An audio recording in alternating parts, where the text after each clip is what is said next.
mengingatkan kepada kita untuk kita hidup adil kepada sesama. Salam ini untuk mengingatkan kita dalam hidup ini bahwa kita harus senantiasa memandang kepada kekekalan. Ini salam yang terus mengingatkan kita. Dimanapun kita hidup, kita sedang hidup di depan kekekalan. Ini perlu kita anukan, bukan karena saya orang Kalimantan Barat, tetapi karena maknanya bagus banget. Dan setiap tarikan nafas kita itu dari Tuhan. Paseka juga. Tiap tarikan nafasmu itu berasal dari Tuhan. Perlu kita ingatkan itu sehingga kita tidak sembarangan dengan kehidupan kita tiap-tiap hari. Kami di Kalimantan Barat itu punya kolam ikan. Kami piara ikan, ada ikan patin, ada ikan nila. Di samping rumah saya ada kolam. Kolam ikan, bukan kolam renang ya, kolam ikan. Jangan salah mengerti. Saya piara ikan nila. Setiap hari saya perhatikan makannya 3 kali sehari. Dia hidup penuh dengan kasih sayang dan perhatian. Tiap kali selesai doa pagi, saya pergi langsung ke kolam ikan dan memberi makan ikan-ikan saya.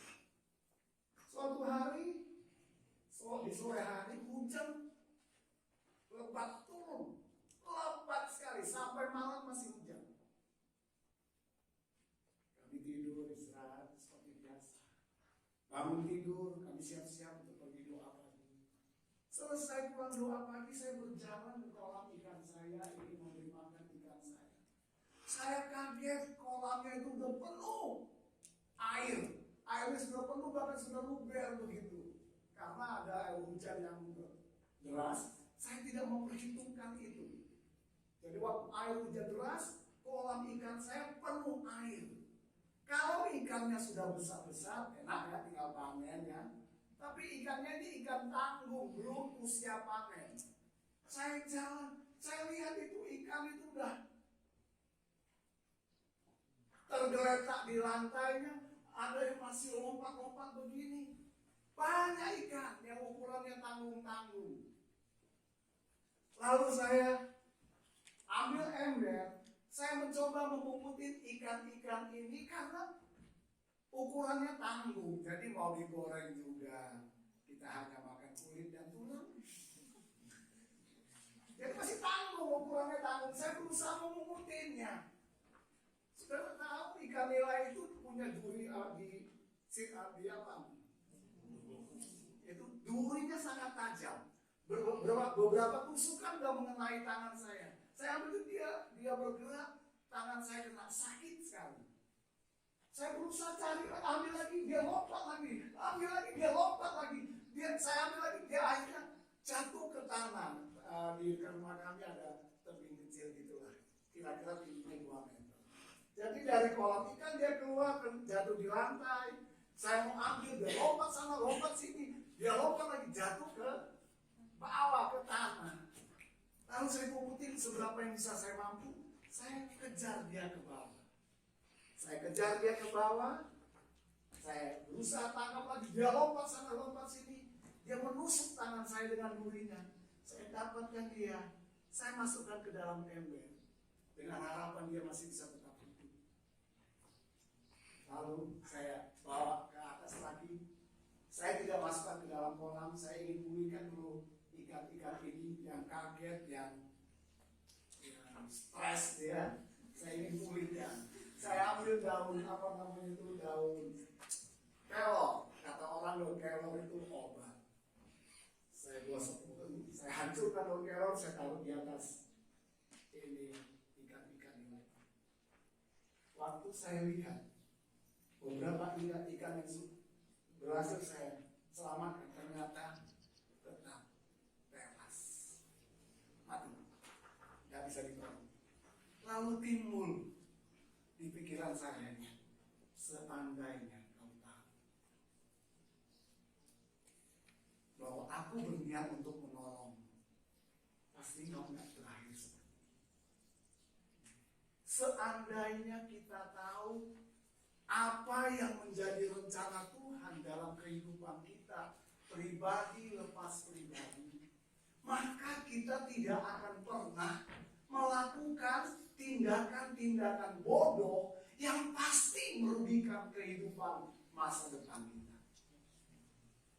Seperti ikan-ikan tadi.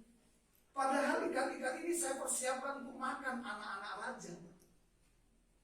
Harusnya dia ada di meja makan anak-anak raja. Tapi karena dia nggak mengerti rencana saya, waktu dia ingin saya selamatkan, justru dia bertindak yang bodoh. Akhirnya dia kehilangan rencana saya dalam kehidupan. Dia mati sia-sia. Berapa banyak kita tidak mengerti rencana Tuhan dalam kehidupan kita tiap-tiap hari. Anak-anakku, ketika kalian ada di sekolah tinggi teologi atau Mangu, ketika kalian ada di Institut Kristen Bukit Pengharapan, apakah kalian tahu rencana Allah dalam kehidupanmu? Sehingga kamu tidak bertindak bodoh selama kamu ada bersekolah di tempat ini. Tindakan-tindakan bodoh yang kita lakukan karena kita tidak mengenal rencana Allah, itu sangat merugikan kerajaan Allah. Itu sebabnya kita perlu berusaha tahu apa sih yang menjadi rencana Allah bagi hidupku. Apa sih masa depan yang Allah janjikan bagi hidupku. Alkitab mencatat banyak rencana Tuhan dalam kehidupan kita. Tapi mari kita belajar satu ayat ini. Kita belajar satu ayat ini. 1 Petrus pasal 2 ayat 19. Ini ayat 9, bukan 19. 1 Petrus 2 ayat 9. Saya nggak bisa membaca karena saya matanya unik, matanya ajaib. Biarlah mata hati saya yang membacanya.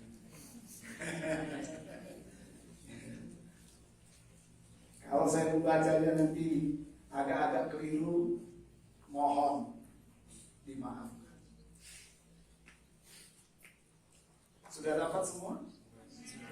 Firman Allah berkata begini, tetapi kamulah bangsa yang terpilih. Garis bawahi itu, imamat yang rajani, bangsa yang kudus, umat kepunyaan Allah sendiri. Perhatikan baik-baik kata-kata ini. Supaya kamu memberitakan perbuatan-perbuatan yang besar dari Dia, yang telah memanggil kamu keluar dari kegelapan kepada terangnya yang ajaib. Sadarkah kamu bahwa dari sekian banyak orang muda di Indonesia ini, Allah memanggil kamu, Allah memilih kamu untuk sebagian ada di sekolah tinggi teologi atau Mangu, untuk sebagian ada di Institut Kristen Bukit Pengharapan. Untuk kalian dipersiapkan oleh Allah dengan sasaran akhir, tujuan akhirnya adalah agar lewat kehidupan kita semua, kita dapat memberitakan perbuatan-perbuatan Allah kita yang besar. Kita dapat mendemonstrasikan kepada dunia, ini loh anak Allah. Ini loh anak Allah yang akan melakukan pekerjaan-pekerjaan yang dikehendaki Allah bagi kita. Kalau saudara jadi bisnismen, saudara menjadi bisnismen, anak Allah yang sehingga di dunia bisnis itu orang dapat melihat kemuliaan Allah. Kalau saudara dari kuliah di bagian pariwisatanya, saudara menjadi host yang baik, yang memperkenalkan kemuliaan Allah kepada bangsa. Kenalilah rencana Allah dalam kehidupan.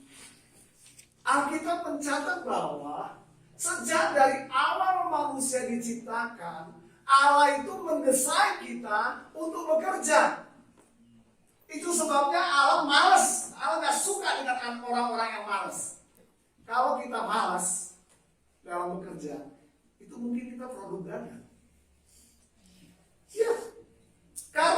mendesain kita untuk bekerja. Dia berkata dalam Kejadian pasal 2 ayat yang ke-15, kira-kira ayatnya berkata begini, Allah menempatkan manusia itu di taman itu, tujuannya itu apa? Untuk mengusahakan dan memelihara. Mana lebih sulit, mengusahakan atau memelihara? Mengusahakan. Untuk menjadikannya lebih baik. Kurang baik apa taman ciptaan Tuhan? Kurang indah apa taman ciptaan Tuhan? Seindah-indahnya Bukit Pengharapan indah, lebih indah tamannya Tuhan. Amin. Yang penting ada indah. Tapi Tuhan menaruh kepercayaan kepada manusia karena manusia dirancang untuk bekerja, bukan untuk bermalas-malasan, bukan untuk healing ya kata Pak Elina, untuk bekerja. Banyak yang healing ya.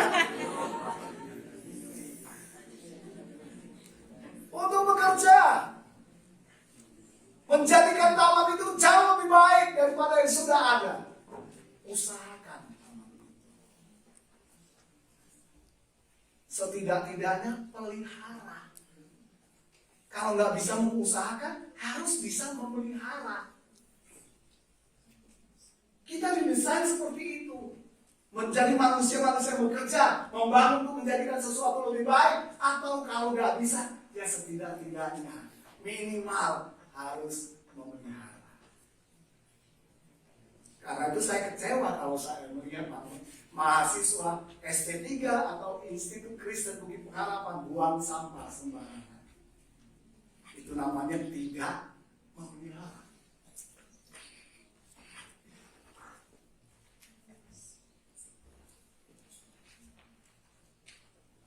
Berbahagialah kita semua.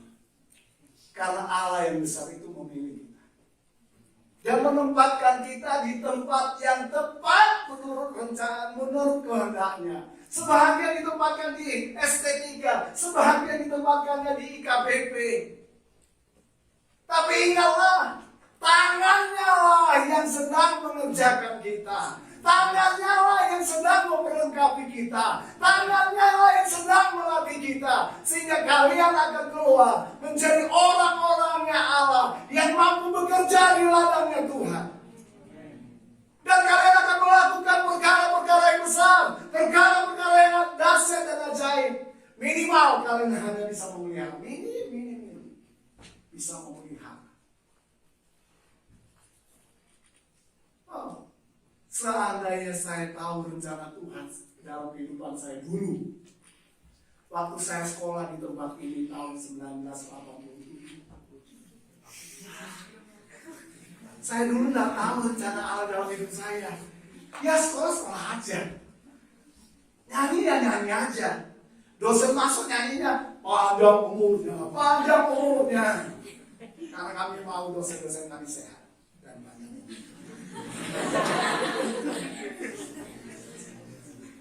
Saya nggak ngerti rencana Allah dalam hidup saya. Yang saya tahu masuk sekolah kita cari hamba Tuhan, tapi nggak mengerti persis. Dan ketika saya mengerti rencana Allah dalam hidup saya berkata begini kepada Tuhan, Tuhan, pertemukanlah aku dengan Doraemon. Apa ketemu Doraemon? Kenapa nggak ketemu dengan Pak Ganjar? Ketemukanlah saya dengan Doraemon. Saya kepingin pinjam mesin waktunya. Dan kalau saya bisa masuk ke dalam mesin waktu itu dan mengulang kembali hidup saya di tahun 1987, saya tidak akan mau melakukan hal-hal bodoh yang pernah saya lakukan pada masa itu. Tidak akan mau. Dulu waktu doa puasa,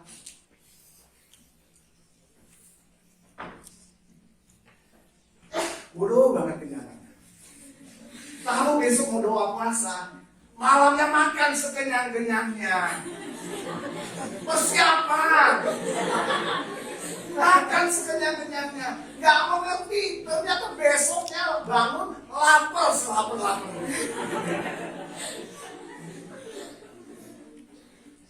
Tahan diri, gak boleh makan dan minum. Karena saya nggak mengerti rencana Tuhan. Doa puasa iya. Selesai chapel kan nggak makan kan, karena puasa kan selesai chapel masuk ke kamar dulu, lihat sana, lihat sana nggak ada orang. Saya melakukan tindakan bodoh, dan itu merugikan saya ketika saya masuk dalam pelayanan. Harus belajar dari awal lagi, buang-buang waktu, buang-buang kesempatan. Saya melakukannya karena saya tidak tahu rencana Allah dalam hidup saya. Sekarang saya mau beritahu kepada semua adik-adik, kalau adik-adik ya, berarti saya masih muda sekali. Anak-anak, saya mau beritahu kepada kalian semua anak-anak. Cari tahu apa yang menjadi rencana Allah dalam hidupmu. Sehingga kau tidak ngomel ketika proses Allah sedang terjadi dalam hidupmu. Engkau tidak menggerutu, engkau tidak bersungut-sungut. Engkau selalu berkata, jadilah kehendakmu ya Allah. Karena aku tahu semua bekerja bersama-sama di dalamnya untuk mendapatkan kebaikan. Semua yang diizinkan Tuhan hanya untuk memberikan kebaikan kepada akhirnya, tidak dengan tujuan. Nah, karena itu kita perlu, selama kita tinggal dan hidup berasrama di tempat ini, ingatlah ini kesempatan untuk kita berlatih diri. Karena kita dipersiapkan untuk menjadi pekerjanya Tuhan, pekerja kebanggaannya. Selama kalian tinggal di tempat ini 4 tahun, perlengkapi, latih diri kalian, sehingga waktu kalian keluar, kalian punya kualitas seperti yang dikehendaki Allah dalam kehidupan kalian.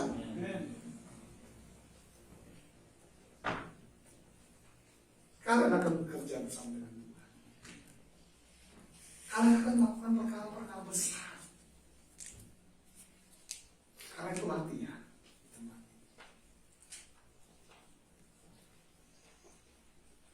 Latihan. Apapun program di tempat ini, itu program yang sudah terbukti menghasilkan hamba-hamba Tuhan yang punya karakter. Itu sudah terbukti. Estetika angkatan berapa sekarang? 54. Saya angkatan 20.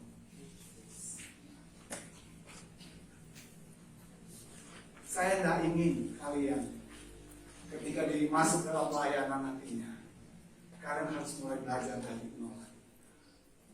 Salah, belajar dari sini, bukan di sini. Dan Tuhan kasih waktu 4 tahun, kalian pasti jadi. 4 tahun kalian pasti jadi. Kalau kalian tahu rencana Tuhan dalam hidup kalian dan mulai menyelaraskan hidup ini kepada kehendak dan rencana Tuhan. Amin. Tuhan punya rencana bagi hidup.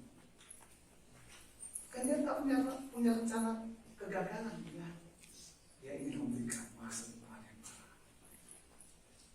Lihat ke sini. Orang-orang Kalimantan Barat baca ke surga. Hidup di hadapan kekekalan. Lihat masa depanmu di dalam kekekalan. Mulai luruskan, bercermin ke sana. Sehingga kau mendapatkan sesuatu yang dahsyat dari Allah.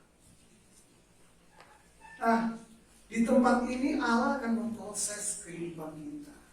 Di tempat ini Allah akan memproses kehidupan kita. Sehingga kita ditemukan menjadi hamba-hamba Tuhan yang mengerti mengerjakan pekerjaan Allah.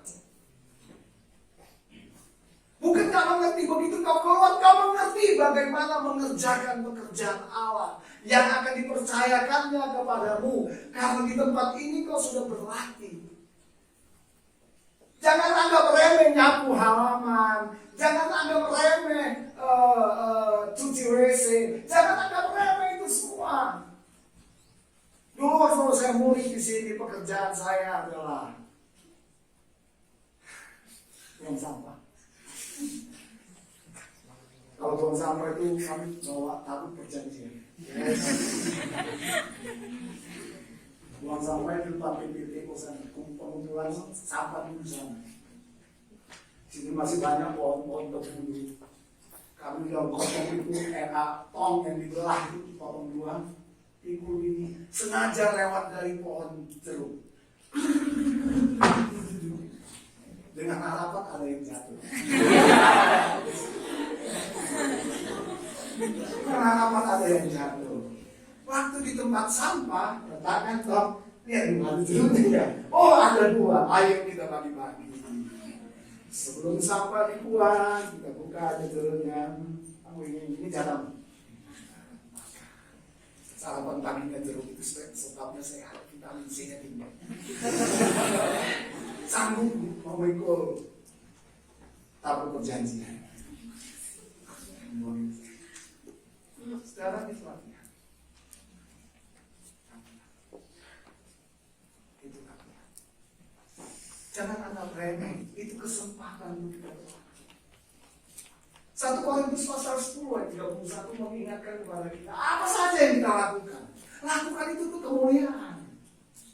Jadi waktu saudara ngepel, kau lakukan itu untuk Dia, untuk Tuhan. Aduh, zaman dulu kami di sini saya juga pernah kerja ngepel outline. Ngepelnya aduh.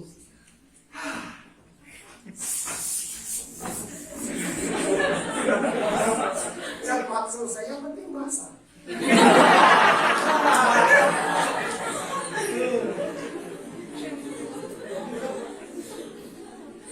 Sampailah saatnya saya mendapat promosi, bekerja di ruang hati.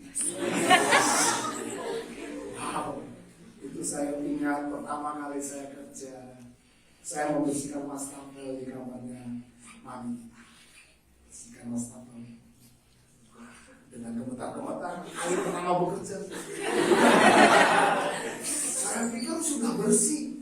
Kali dikasih sabun dibersihkan itu bilang, tapi kan masih ada noda bekas sabun putih itu. Saya pikir udah selesai, saya keluar kerja di kamarnya Romi sama si Jerry, kerja di situ lagi. Terus mami kita bilang, Abraham, ini masih ada, ini bersih. Oh,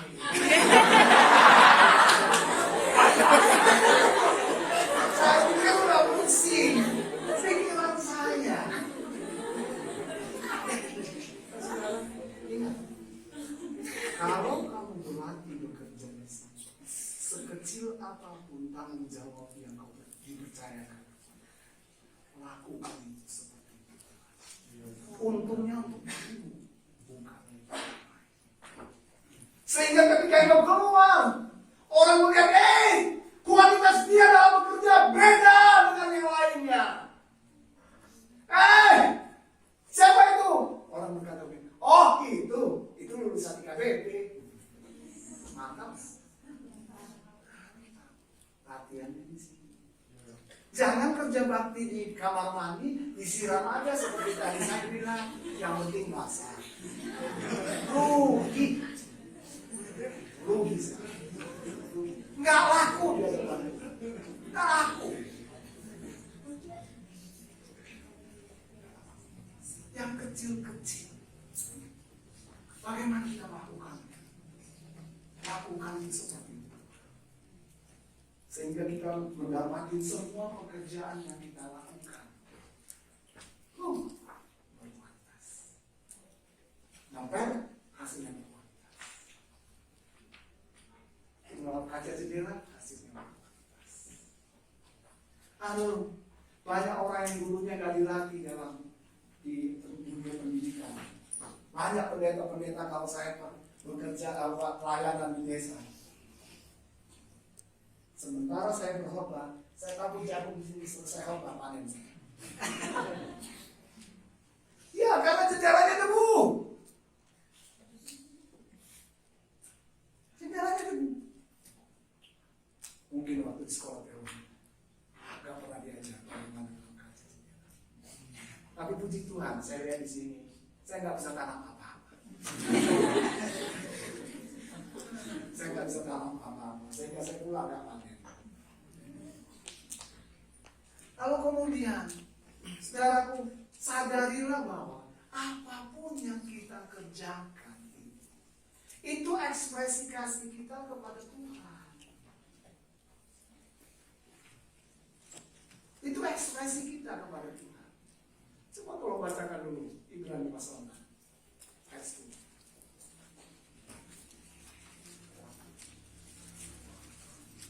Ya, silakan. Udah. Ya, dari 6 ayat 10.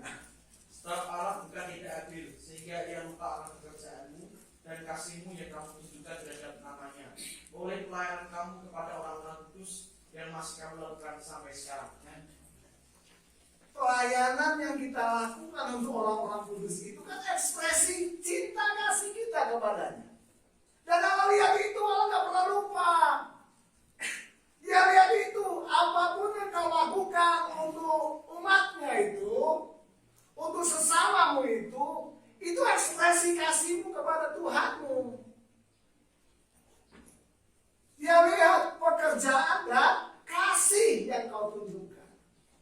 Jadi waktu kita melakukan satu pekerjaan, lakukanlah itu sebagai ekspresi kasihmu kepada Tuhan.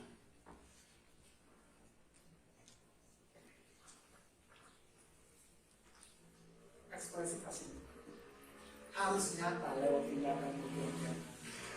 Harus nyata lewat tindakanmu tiap-tiap hari kepada orang-orang kudus. Harus nyata. Dan itu perlu dilatih. Perlu dilatih. Itu nggak bisa tumbuh karena doa puasa. Itu perlu latihan. Di mana dilatih? Di sini. Bukankah tadi 1 Petrus pasal 2 tadi ayat 9 yang kita belum baca? Kita ini kan yang terpilih, kan bangsa yang terpilih, imamat yang rajani. Lalu kemudian apa? Bangsa yang kudus. Sekarang ini semua kalian, baik ST3 maupun IKBP, tangan Allah sedang menguduskan kalian. Tahukah arti menguduskan? Dipisahkan untuk tujuan-tujuan tertentu. Kalian ini sedang dipisahkan oleh Tuhan. Dibuat perbedaan antara orang pilihannya dengan orang-orang yang lain. Dibuat perbedaan. Allah mau membuat perbedaan dalam kehidupan kita. Itulah sebabnya di dalam Roma dikatakan apa? Berubahlah oleh pembaruan budimu, supaya kau dapat mengerti apa yang menjadi kehendak Tuhan, apa yang menjadi rencana Tuhan dalam hidupmu. Dikuduskan, saudara harus berubah. Latihan, ubah. Kualitas pekerjaanmu diubah. Sehingga tampil orang-orang yang akan mengguncangkan Indonesia ini. Saya rindu farm kita ditambah. Siapapun saudara dari suku manapun saudara, farmnya ditambah. Abraham Siregar Ahok. Supaya tampil anak-anak Tuhan yang cara kerjanya luar biasa, integritasnya luar biasa. Dilatih di sini. Jam kerja jam berapa mulai? Jam? Kerja baktinya jam 6? Kerja bakti jam 6. Jangan datang ke tempat kerja bakti jam 6 lebih 3,5 menit. Latihan Bapak. Latihan Bapak. Dulu waktu saya kepala asrama di sini, doa pagi, datang 5 menit, maksudnya 5 menit sebelum jam, saya udah kunci. Saya udah kunci. Bahkan dulu on saya pernah terkunci, hati saya rasa berdosa. Mana durhaka ini? Tapi karena kerinduan hati saya, adik-adik saya akan keluar menjadi hamba Tuhan yang tepat. Orang bisa lihat dari hal-hal kecil. Sampai hari ini kalau saya pelayanan, saya selalu itu Bapak, tidak mau saya tambah. Saya tegur orang-orang di balai karangan. Saya bilang begini, hey, kalian mentor. Doa pagi jam berapa? Anak-anak sudah datang jam 5. Anak-anak kami datang jam 5. Anak SD. Mentornya datang jam 5:30 kurang 3 detik. Begitu dia duduk, langsung jam 5:30. Saya tegur, kita ini mentor. Harusnya kita menjadi contoh. Karena itu latihan di sini.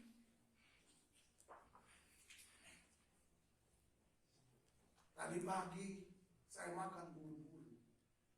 Karena jam 7 kurang itu sudah pujian. Saya nggak tahu ini latihan apa ibadah benar ini. Nggak tahu saya. Makan buru. Ternyata masih jam 9. Aduh, mau saya ulang lagi sudah full. Ulang lagi.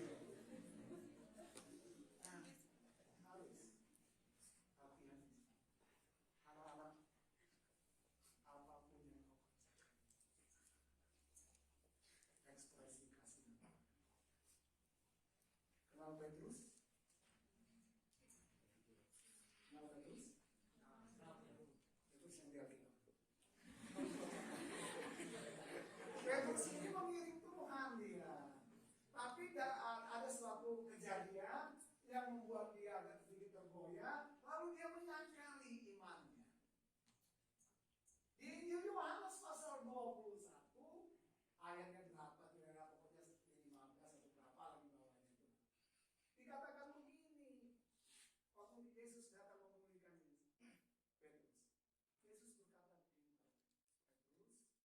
apakah engkau mengasihi? Yang selalu sampai 3 kali. Apakah engkau mengasihi? Sampai 3 kali. Dan setelah Petrus menjawab dia selalu berkata apa? Gembalakan. Pelayanan kita dasarnya harus karena kita mengasihi Yesus.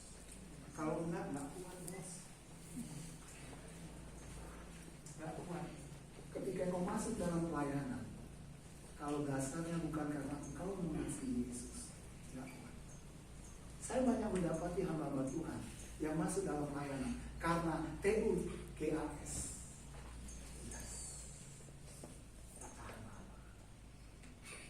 Karena itu di tempat ini belajarlah seperti Petrus. Apakah kau mengasihi aku? Ya. Pelajaran apa yang bisa kita petik di sini?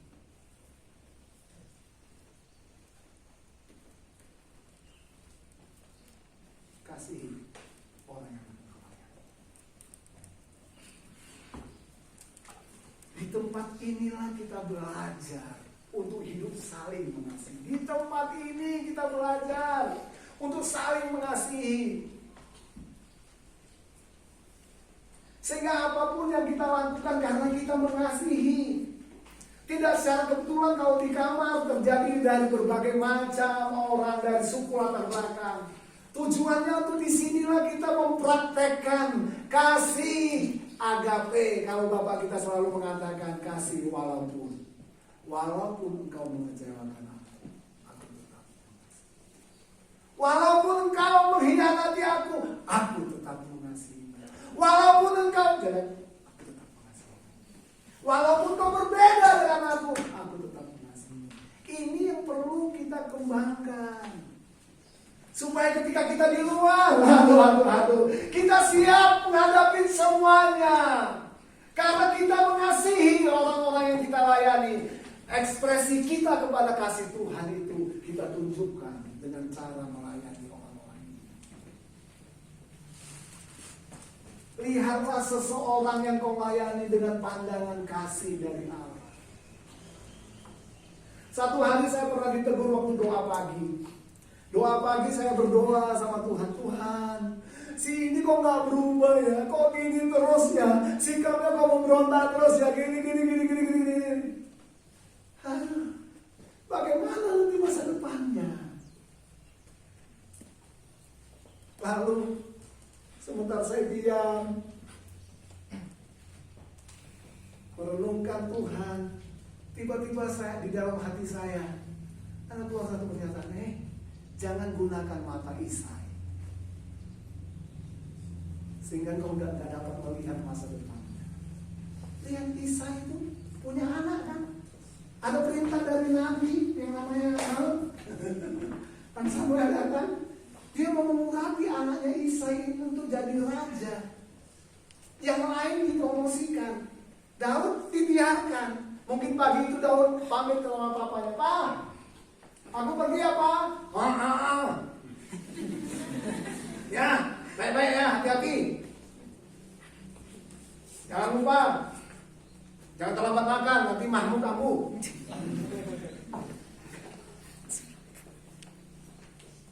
Gak diingat. Sampai Samuel berkata begini, kalau anakmu itu gak pernah kita gak nakal. Bagaimana? Sering sekali kita melayani itu dengan melihat dengan mata Isai. Kita gak melihat ada sesuatu rencana Allah dalam hidupnya. Sering sekali pun kita melihat diri kita dengan mata Isai, sehingga kita nggak melihat apa yang menjadi rencana Allah yang besar dalam hidup kita.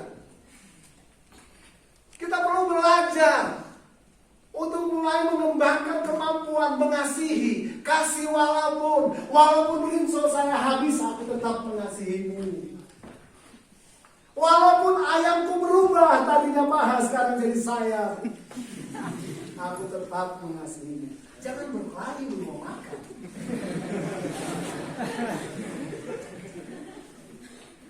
Ini kesempatan untuk belajar kasih agama. Sehingga waktu Petrus menyadari kebenaran ini, dia tampil hebat. Sebab kasih itu mengalahkan ketakutan. Dia nggak takut berbicara. Tadinya dia takut. Kamu enggak, bukan, aku nggak kenal dia. Tapi karena dia sudah belajar melihat, memandang sesuatu berdasarkan dengan kasih Allah, nggak ada ketakutan. Dia berdiri dan melayani. Sebagai akibatnya lihat berapa yang dihasilkannya dalam satu kali. Setelah dia mengembangkan, belajar mengasihi apa yang dikasihi oleh Tuhan. Kira-kira Tuhan mengasihi saya? Kasihilah saya. Latihan. Kira-kira Tuhan mengasihi teman sekamarmu? Ayo belajar kasihi mereka. Dengan kasih agape. Kita yang perlu belajar. Tuhan pasti kasih kemampuan. Luar biasa.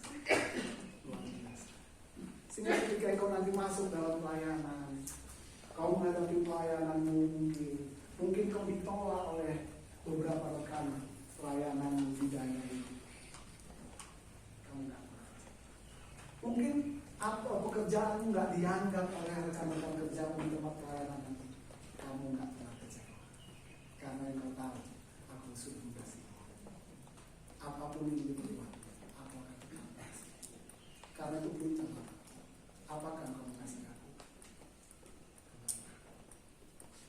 Belajarlah mengasihi apa yang dikasihi. Sebab Allah juga mati. Saya banyak pelayanan, sering sekali saya mengalami ditolak, dihina, difitnah. Kalau kalian tanya pengalaman Pak Bisen pernah disokasi banyak ini. Tapi karena kualitas kasih yang sudah terlatih, tidak ada dendam, tidak ada kebencian. Dan tampil orang-orang seperti ini nantinya. Ya, tahun depan mungkin sudah masuk di tempat pelayanan, kami akan mendengar, wah, luar biasa. Pelayanan menjadi berkat besar yang banyak. Ingat, jangan pernah memandang rendah masa depan. Jangan pernah melihat masa depanmu itu jelek atau suram. Cuma di tempat inilah kita perlu berlatih, kita sedang dites. Belajarlah terus untuk mengenal Tuhan. Latihan-latihan praktis yang ada di sini ikuti terus. Ikuti terus. Terakhir satu ayat ini. Yohanes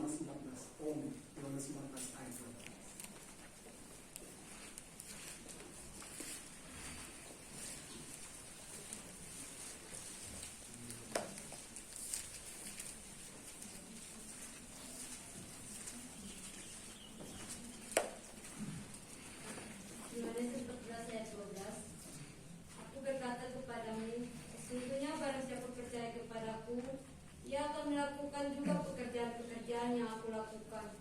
Bahkan pekerjaan-pekerjaan yang lebih besar daripada itu, sebab aku pergi kepada Bapa.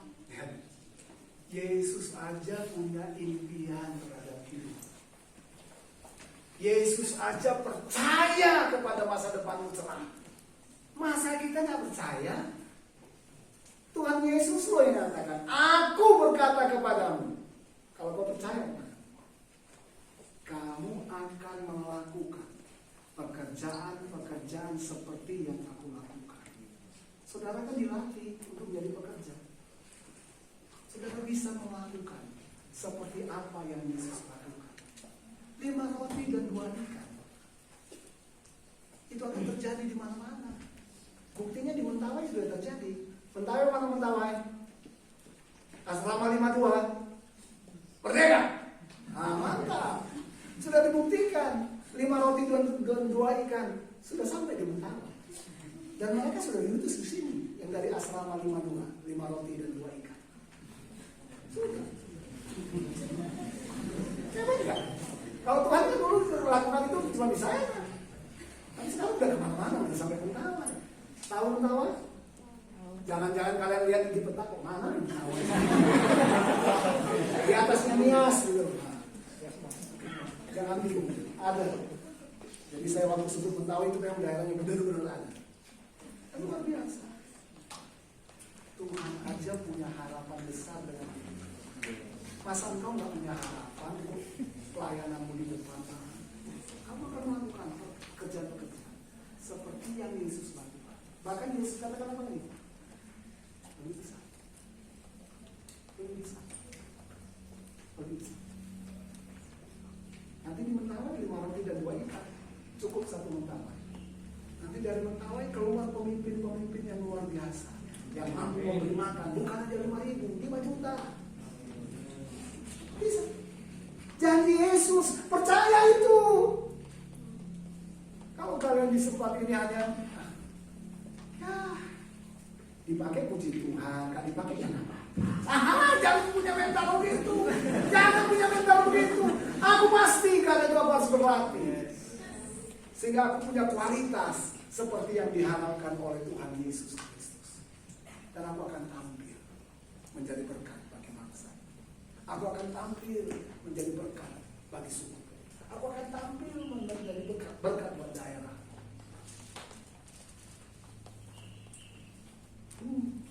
Saya juga berharap semua anak-anak Kalimantan adalah anak-anak yang hidupnya terus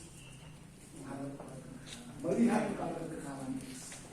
Sehingga nanti kalian pulang ke Kalimantan, saya sudah ingin merasakan goncangan lawatan Allah di Kalimantan.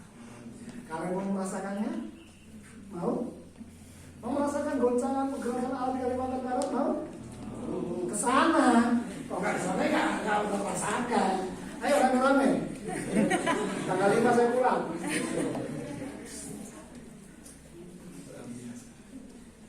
Jadi mulai hari ini tiap kesempatan gunakan yang sebaik-baik. Baca Alkitabmu untuk mengingatkan dirimu tentang rencana Allah yang besar. Setiap kali ada doa, ketika ada hamba Tuhan menentangkan tangan atasmu, dengar.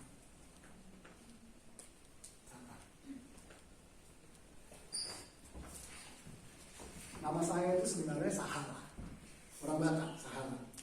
Tanggal 17 Agustus 1987 nama itu diganti. Selesai doa pagi, Bapak kita akan berdiri. Hari ini saya akan mengganti 2 nama. Satu Johan Asmara menjadi Johan Agape. Satu lagi Abraham. Sahara menjadi Abraham.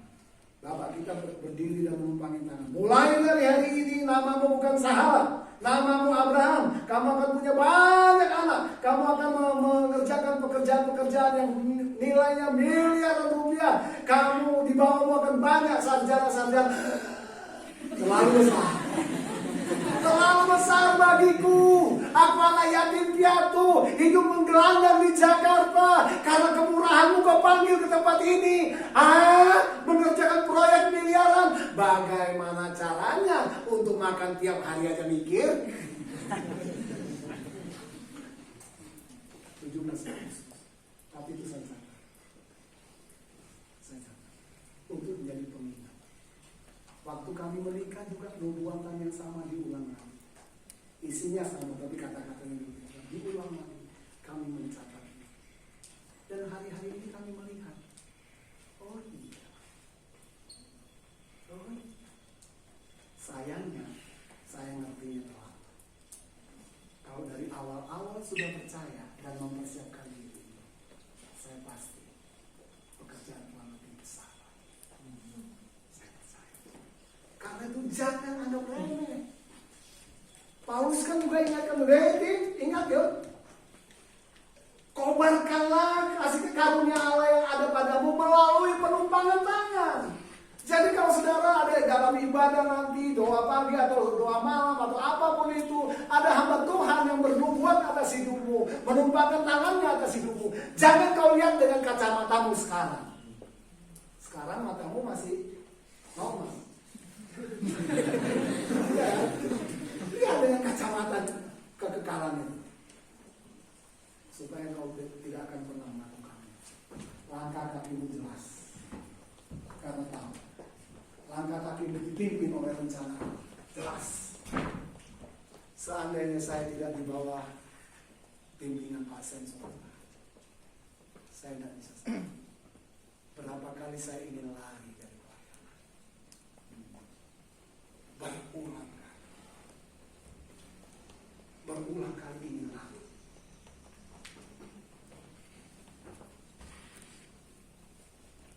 Tapi saya mau menunjukkan diri. Berpegang pada janji Allah itu. Walau sulit berpegang. Sekarang saya bisa melihat dia. Ya, mantan gelandangan. Yang tidurnya di bedeng Kalibata. Dekat kuburan. Makan gak tentu. Hari ini makan, besok enggak. Sampai di Kalimantan bisa makan 3 kali sehari. Makan lagi nyemil-nyemil lagi segala macam. Bisa makan ubi. Bisa makan kacang panjang. Kalau capek tapi ada kacang panjang dari kebun kan. Bisa menikmati semuanya ini. Banyak sarjana di bawahnya. Loh, kok bisa ya? Karena Tuhan sendiri punya impian besar terhadap dia. Masing-masing kita Allah punya rencana besar. Asal kau percaya, kau akan melakukan pekerjaan-pekerjaan seperti contohnya itu Yesus. Seperti yang dikerjakan. Bahkan yang besar. Kita tundukkan kepala. Mari masing-masing berkomunikasi kepada kita. Berterima kasihlah karena engkau dan dirinya. Engkau bangsa yang berpihak. Berterima kasihlah karena engkau sedang mempersiapkannya di wadah sekolah tinggi teologi atau maupun wadah Institut Kristen Bukit Harapan. Dua wadah ini sama punya kerinduan menghasilkan pekerja-pekerja yang cakap, yang terampil di ladang Tuhan, yang punya karakter Kristus. Mengiringi seumur hidupku masuk dalam